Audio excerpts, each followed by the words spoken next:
this is Stuff You Like, you can call me Ursa, and today's episode comes to you from a building site. A disaster zone. My house. You voted, I counted. Hi, Bruce.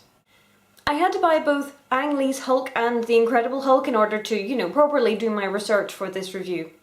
I hadn't bought them before because people told me that they were meh. Many people told me that they were meh. Many people were not wrong. They were so unfunny. They were just so dull. I just spent 4 days reading October Day novels. I like my gallows humour. I'd settle for any kind of humour at this point. Superhero movies are my favourite genre of movies, but not if they're missing both humour and superheroes. Because Hulk is not a superhero in either of his origin movies, and this is a huge part of their downfall. He gets to do an heroic type thing at the end of each of them, but the build-up is just poor. There's something of a learn to deal with this part of yourself arc in The Incredible Hulk, but there's just not enough of it. The other reason these films aren't very good is because both Bruces are just so meh. Everybody in these films is boring, boring, boring, boring, and I can't hack it. Ang Lee's Hulk is designed to unsettle you from the opening credits, and he loves his weird 24/comic panel transitions. It's artsy, and that would be fine if it weren't all so dull. Bruce becomes Hulk. Hulk smash. Hulk find Betty. Nice Betty. Enemy fight Hulk. Hulk smash. Repeat until the end of time. The Incredible Hulk follows much the same pattern, but without the crazy father part of the origin story. At the end of The Incredible Hulk, Bruce has learned to control the Hulk and Tony Stark makes an appearance. So there's that, because I like Tony, but still. Bruce Banner and the other guy are Jekyll and Hyde, kind of. They're about anger and fear and repression and control. They're about the battle between the id and the ego, the lizard brain and rational thought, the monster and the man. And I like how the Avengers resolves this. Is the Hulk a Mr. Hyde, a mindless monster? In some stories, yes, but in the Avengers, no. In the Avengers, he's just strong and fast and indestructible and very, very young. Just pure instinct. The Hulk is anger taken physical form, and the way to deal with that anger is not to control it and not to repress it, but to acknowledge it and to deal with it. Your emotions have power over you when you let them, and to a certain extent you should let them, because otherwise you'll just bottle them all up until you explode. I don't want to control it. I want to get rid of it.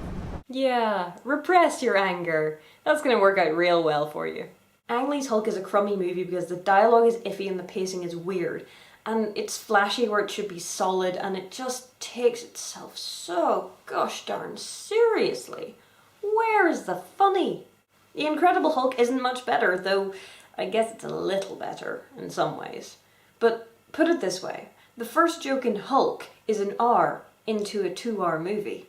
The first joke in The Incredible Hulk is an hour and 10 minutes into an hour and 45-minute movie. Yeah.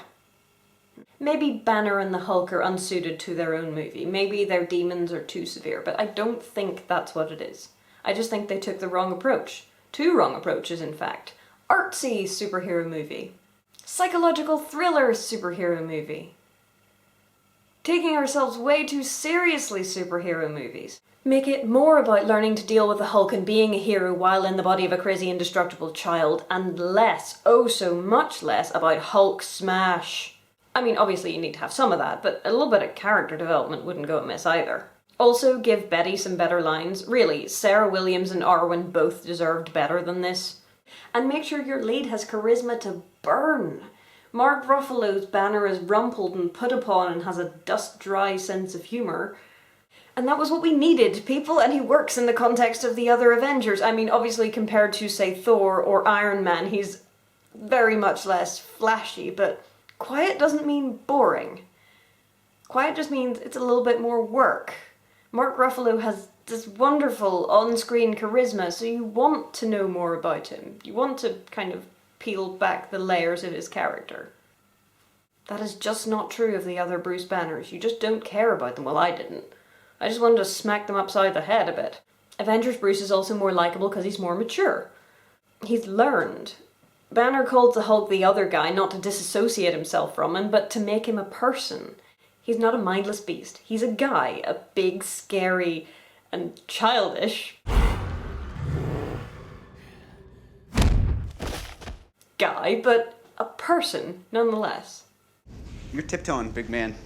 You need to strut.